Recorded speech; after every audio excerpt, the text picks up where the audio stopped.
Subscribe பண்ணாதவங்க subscribe பண்ணுங்க. அப்படியே பக்கத்துல இருக்க பெல் ஐகானையும் பிரஸ் பண்ணுங்க.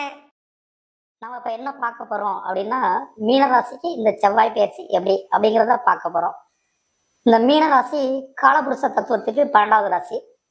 இது செல்லமான ராசி அப்படின்னு சொல்லுவாங்க. இந்த ராசியில் பிறக்கக்கூடிய குழந்தைகளே அந்த வீட்டில் செல்ல குழந்தைகளாக இருப்பாங்க. அது எத்தனாவது குழந்தையாக இருந்தாலும் சரி, முதல் குழந்தையா இருந்தாலும் சரி, 2வது குழந்தையா இருந்தாலும் சரி, 3வது குழந்தையா இருந்தாலும் சரி, அவர்களே செல்ல குழந்தையாக அந்த வீட்டில் காலம் முழுவதும் வளர்க்கப்படுவார்கள் அப்படிங்கிறது ஒரு பொதுவான விதி. சரி, அந்த ராசிக்கு இப்ப எங்க செவ்வாய் இருக்கிறார், எங்க செவ்வாய் போக போறார்? செவ்வாய் 4ஆம் இடத்திலிருந்து 5ஆம் இடத்துக்கு போக போகிறார்.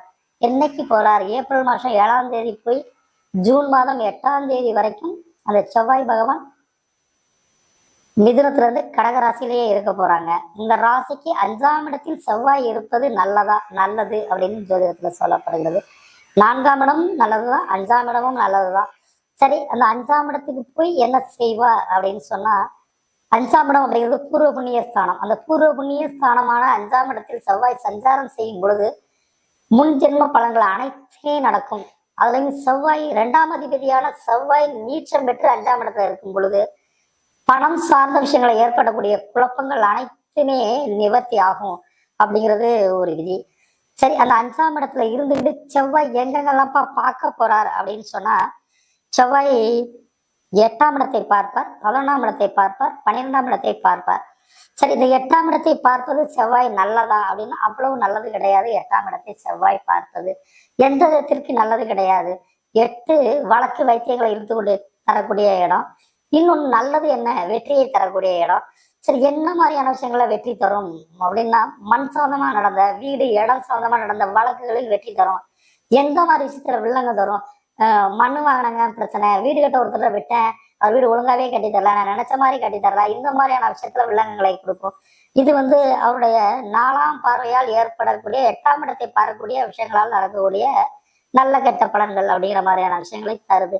இத வழக்குல வெற்றி கிடைக்குமா அப்படின்னா கட்டாயம் வெற்றி கிடைக்கும். ஏன்னா உங்க ராசியில இப்ப ராகு இருந்து விலகி போறாங்க. ராகு விலகிட்டாலே உங்களுக்கு பெரிய துன்பத்திலிருந்து விடுதலை அடைகிறீங்க அப்படிங்கிற மனநிலை உங்களுக்கு கொடுக்கும். அது மே மாதம் முதல் வாரத்துல உங்களுக்கு அந்த ராகு கேது பயிற்சி நடக்க போகுது. அந்த ராகு கேது பயிற்சியை நினைச்சு நீங்க காத்துக்கிட்டே இருக்கும் பொழுது இந்த செவ்வாயுடைய பார்வையால் வரக்கூடிய இந்த சின்ன துன்பத்தை அந்த ராகு கேது பயிற்சி உங்களுக்கு மிகப்பெரிய லாப நன்மைகளை தரப்போகிறது. குரு பயிற்சி உங்க மீனராசிக்கு அவ்வளவு ஒன்றும் சிறப்பு அப்படின்னு சொல்லிட முடியாது. 3ல இருந்த குரு 4ல போயிருந்தாங்க, 3ல போயிருந்தாங்க, அது ரெண்டுமே ஒரே மாதிரியான விஷயங்களை தான் தரப்போகுது. உங்களுக்கு மிகப்பெரிய ஆறுதலான விஷயமே இப்ப நடக்கக்கூடிய ராகு கேது பயிற்சி மட்டும்தான். சரி, இந்த செவ்வாய் அடுத்து 11ஆம் இடத்தை பார்க்க போறார் தன்னுடைய 7ஆம் பார்வையா. 11ஆம் இடம் அப்படிங்கிறது இளைய சகோதர ஸ்தானத்தை குறிக்கும், காது வலது காதை குறிக்கும் அப்படின்னு சொல்லப்படுகிறது. சரி, இந்த காதுல தொந்தரவு தொலைகள் ஏற்படுமா அப்படின்னா கட்டாயம் காது சம்பந்தமான சில தொந்தரவு தொலைகள் ஏற்படுவதற்கான வாய்ப்புகள் உண்டு. பெண்கள் காதில் அணிந்து கொண்டிருக்க காதணி துளைந்து போவதற்கான வாய்ப்புகள் உண்டு.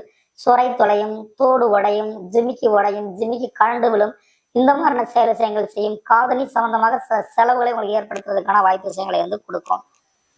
அடுத்து மூத்த சகோதரர்களை குறிக்கும் அந்த 11ஆம் இடம். மூத்த சகோதரர்களால் நன்மை கிடைக்குமா அப்படின்னா நன்மை கிடைக்கும். மூத்த சகோதரர்கள் உங்களுக்கும் இருக்கிற வழக்கு சுமூகமான முறையில் தீர்த்து வைக்கப்படும் அப்படின்னு சொல்லப்படுகிறது. அப்ப மூத்த சகோதரர் இந்த வேற்றுமை எண்ணங்கள் குணங்கள் விலகி உங்களுக்கு நல்ல எண்ணம், நல்ல நட்புறவு, இந்த மாதிரியான விஷயங்கள் ஏற்படுவதற்கான வாய்ப்புகளை உங்களுக்கு உருவாக்கி தரும் அப்படின்றது. அடுத்து 8ஆம் பார்வையாக 12ஆம் இடம் கும்ப ராசியை பார்க்க போறாங்க. உங்களுடைய 12ஆம் இடத்தில் ஆல்ரெடி சனி இருக்கிறாங்க. ராகு பயிற்சியாகி உங்களுக்கு 12ஆம் இடத்துக்கு தான் போக போறாங்க. 12இல் கெட்ட கிரகங்கள் இருப்பது நல்லது. ஆனால் ராசிக்கு 12இல் சனி இருப்பது 7.5 சனியாகவும் நடந்து கொண்டிருக்கும். இந்த ராசிக்கு 12இல் 7.5 சனி விரய சனி நடக்கும்போது சுப விரய செலவுகளை செய்தால் நீங்கள் தப்பித்துக் கொள்ளலாம். இடம் வாங்குவது, வீடு கட்டுவது, இந்த மாதிரி விஷயங்களை செய்து கொள்ளலாம். புதிய தொழில் தொடங்குவதை நீங்கள் தவிர்த்துக் கொள்வது நல்லது. புதிய தொழில் தொடங்கினீங்கன்னா அது அவ்வளவு ஒரு சிறப்பை தராது அப்படிங்கிற மாதிரியான விஷயங்கள் உண்டு. உங்களுக்கு 12ஆம் இடத்தில் செவ்வாயோடைய பார்வை 8ஆம் பார்வையாக கிடைப்பது தூக்கமின்மை, தூக்கத்தை கெடுத்தல், மன உளைச்சலை தரக்கூடிய சம்பவம், இந்த மாதிரியான செயல் விஷயங்கள் நிறைய செய்யும். அதை தவிர்த்து கொள்ள தியானம், யோகா, இந்த மாதிரியான விஷயங்களை நீங்கள் பயன்படுத்திக் கொள்வது நல்லது. பள்ளி குழந்தைகள் படிக்கிறேன் அப்படின்னு சொல்லிட்டு இரவெல்லாம் தூக்கம் முடிச்சு எக்ஸாம் ஹாலில் போய் தூங்கி வழிகிறதுக்கான வாய்ப்புகளை தரும். முடிந்தவரை அதிகாலையில் எழுந்து படித்துவிட்டு நள்ளிரவு தொடுவதற்கு முன் 9-10 மணிக்குள் தூங்கி விடுவது உங்களுக்கு தேர்வு அறையில் வந்து உங்களுக்கு நல்ல புத்துணர்ச்சியோட தேர்வு எழுதுவதற்கான வாய்ப்பு விஷயங்களை வந்து உருவாக்கும் அப்படின்றது.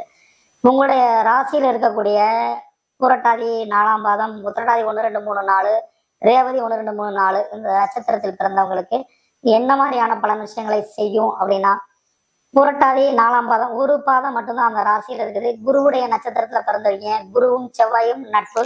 அதனால் இந்த செவ்வாய் பயிற்சியால் மிகப்பெரிய பாதிப்புகள் எதுவும் உங்களுக்கு ஏற்படுவதற்கான வாய்ப்புகள் இல்லை. ராகு மட்டும் உங்களுடைய நட்சத்திரத்தின் காலில் பயணம் செய்து அடுத்த நட்சத்திரத்தை ராசிக்கு போக இருப்பதால் உங்களுக்கு பெரிய தொல்லைகளிலிருந்து நீங்கள் விடுதலை அடைவீர்கள். அடுத்து உத்திரட்டாதி சனியுடைய நட்சத்திரம். சனி செவ்வாய்க்கு பகை, குருவுக்கு சமபலன் கொண்டவர். உங்களுடைய நட்சத்திரத்தை விட்டு ராகு பகவான் விடுதலையாகி வெளியே வந்து விட்டார். அதனால உங்களுக்கு மன நிம்மதியை தான் தரப்போகிறது.